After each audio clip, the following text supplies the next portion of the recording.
श्रवण कुमार के जीवन की घटना आती है। अपने माता पिता के इतने बड़े भक्त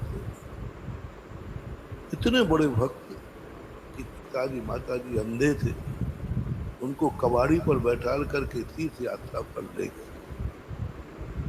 चलते चलते हस्तिनापुर से थोड़े से आगे इधर को एक स्थान पर था, स्थान का नाम होगा।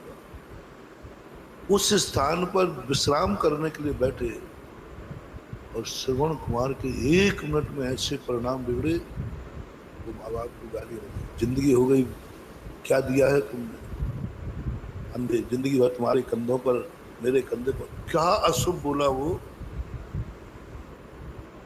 कौन से पाप किए जो ऐसे माता पिता मेरे माथे पड़े,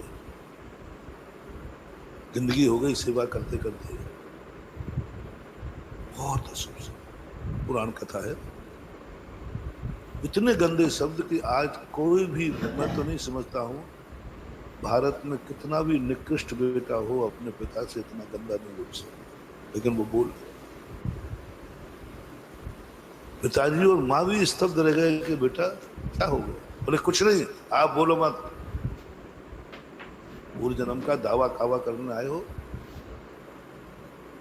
पिताजी समझ गए इस समय बोलना उचित नहीं, बेटा इतना बता दो कि अपन कहाँ आ गए, अभी यहाँ तक कितनी दूर आ गए। उन्होंने झुलना का यहाँ फलाने स्थान पर। पिताजी ज्ञानी थे श्रवण कुमार के, उन्होंने कहा बेटा बात तो सही कह रहा है, हमने तुझे सुख क्या दिया, दोनों अंधे हैं, सारी से जब तूने इतना कष्ट उठाया है तो सामने नदी थी, बस इस नदी के उस पार करा दे तू पार, उसके बाद तू जा अपनी जिंदगी जी, मैं यहीं पर अपना अंतिम जीवन व्यतीत करूं, इतना सा काम कर दे, क्योंकि मैं अंधा हूं, मैं नदी नहीं उतर पाऊंगा, और नदी का पाठ कैसा है, गहरा कैसा, बस नदी पार करा दे, उसके बाद जिंदगी भर के लिए तू।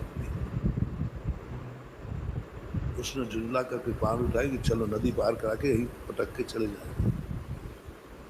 जैसे ही पालकी उठा करके नदी में उतरा, ओहो मैंने क्या कर डाला, मैंने माँ बाप को ऐसा कहा, रोने लगा, बोले माँ बाप मैं तो इसी नदी में डूब के मरूंगा, मैंने आपको ऐसे अशुभ बोला, मेरी कहाँ मती मारी है। बोले बेटा उस पार चलो फिर मर जाना। वो कहता नहीं मैं तो मरूंगा ही नहीं, मैं अब जिंदा नहीं रहूंगा। उसको पश्चाताप की आ गई, मैंने माँ बाप से ऐसा किया, मेरे देवता जैसे, भगवान जैसे माता पिता। बोले बेटा उस तरफ चलो, तो उस तरफ ले गए। बोले बेटा तेरी कोई गलती नहीं है, जिस स्थान पर बैठा था तू, उस स्थान पर एक बेटे ने एक बार अपनी माँ की हत्या की थी, इतने लाख वर्ष पहले, इतने लाख वर्ष पहले उस स्थान पर तू बैठा था, इसलिए तेरे ऐसे परिणाम हुए, तेरी कोई गलती नहीं, वो क्षेत्र की गलती, क्षेत्र गलती। ये कथा सारे जगत में प्रसिद्ध है। क्षेत्र का प्रभाव, वर्गणाओं का प्रभाव कितना पड़ता है, इतना प्रभाव लाखों वर्षों के बाद भी आज भी वर्गना है। महानुभाव, जब भी तुम कहीं कोई गलत कार्य करते हो